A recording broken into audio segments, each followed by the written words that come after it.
Hapgood afirma que o Oceano Atlântico era formado por todas as águas dos mares do mundo e que em seu centro estava a Antártida. A teoria foi desenvolvida quando encontraram milhares de mamutes congelados na Sibéria, com ervas em seus estômagos e suas presas em perfeito estado, o que indicaria que devem ter morrido afogados. Testes de carbono situam o acontecimento em 10.700 a.C.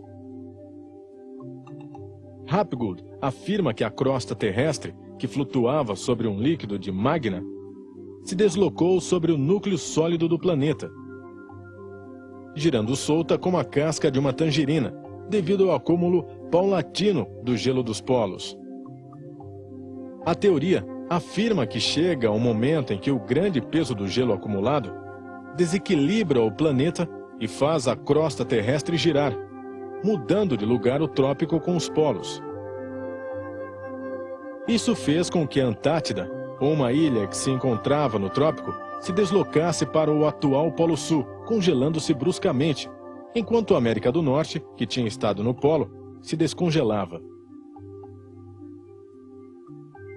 Entretanto, os estudos geológicos demonstram que as camadas de gelo se estenderam ao máximo durante a era glacial e depois se uniram com o aquecimento, mas não formaram novas camadas em outros lugares.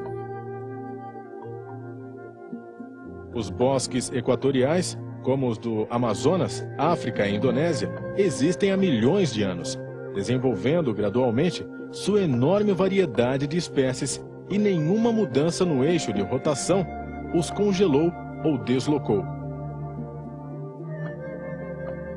O polo magnético já mudou várias vezes com as idades geológicas da Terra, mas isso não alterou fundamentalmente a vida sobre a crosta terrestre.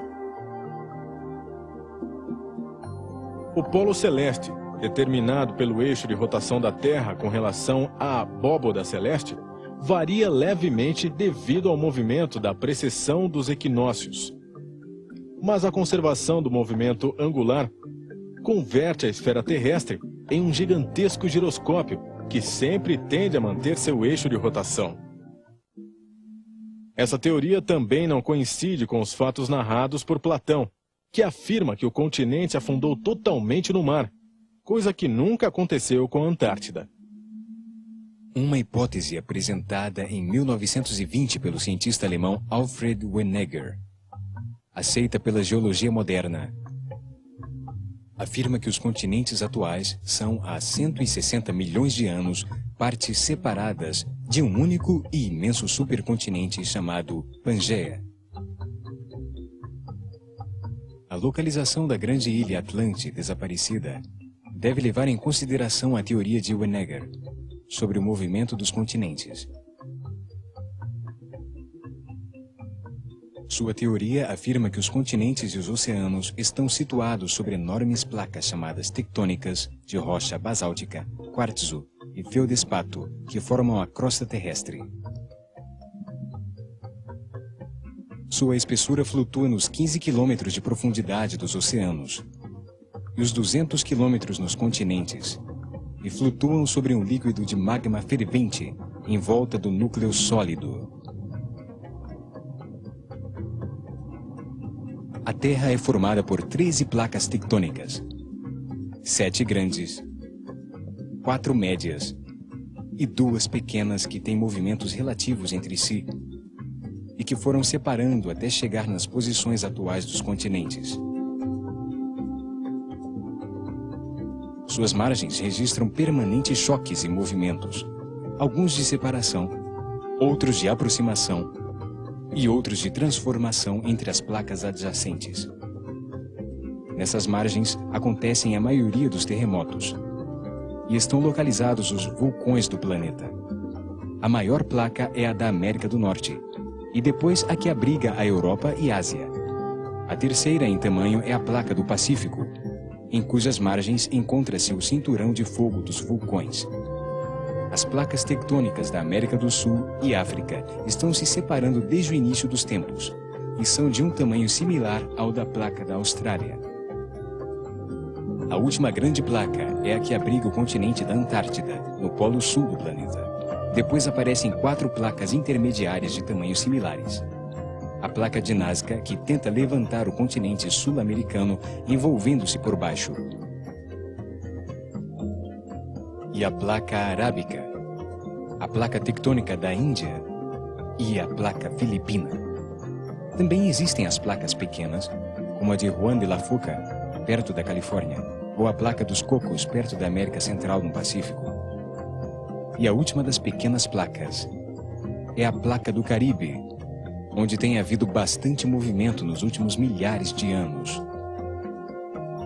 Se a teoria de Wenneger for levada em consideração sobre o movimento dos continentes, veremos que existe só um lugar possível para localizar a Atlântida: no Oceano Atlântico.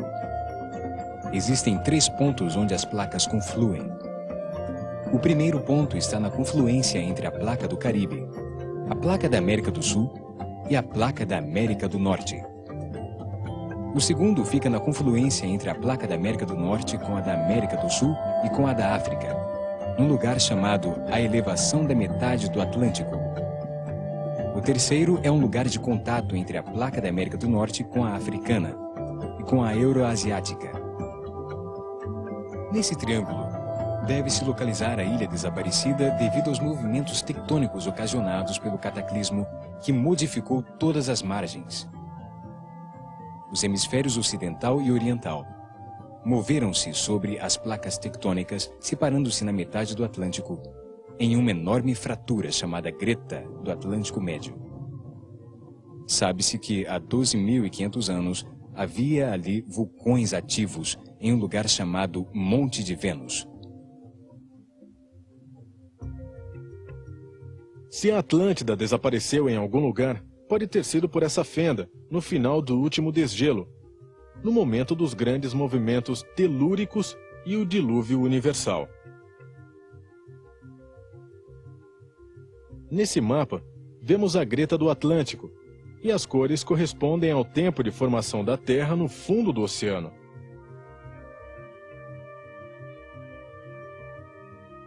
Podemos notar que a Terra se consolidou ao longo da Greta nos últimos milhares de anos, enquanto a cor verde dos continentes predomina, nos indicando que estão ali há 90 milhões de anos.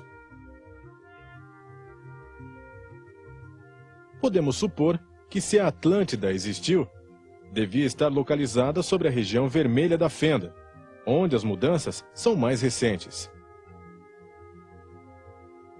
Se aí na metade do Oceano Atlântico existiu a Atlântida, os movimentos dos continentes desde quando era um só, uma Pangeia, deve ter o espaço necessário para abrigar uma ilha, como a descrita por Platão. É possível ver que a ilha sempre teve um espaço para existir, e que há 150 milhões de anos pode ter feito parte do coração da Pangeia. Quer dizer que pode ter existido uma massa de terra no meio do Atlântico, sem que isso contradiga a teoria da separação dos continentes. Com o aparecimento da vida orgânica, a terra e a água têm lutado por sua supremacia. Continentes e ilhas se afundaram no mar, e outras novas têm surgido das profundezas. Penínsulas se transformaram em ilhas quando o pedaço de terra que as unia aos continentes submergiu. As margens dos continentes e ilhas nunca permaneceram exatamente iguais, nem mesmo por uma hora. Estão continuamente em mudança. Os geólogos modernos, estudando as camadas e estratos do planeta, sabem que a terra e a água mudaram de lugar diversas vezes.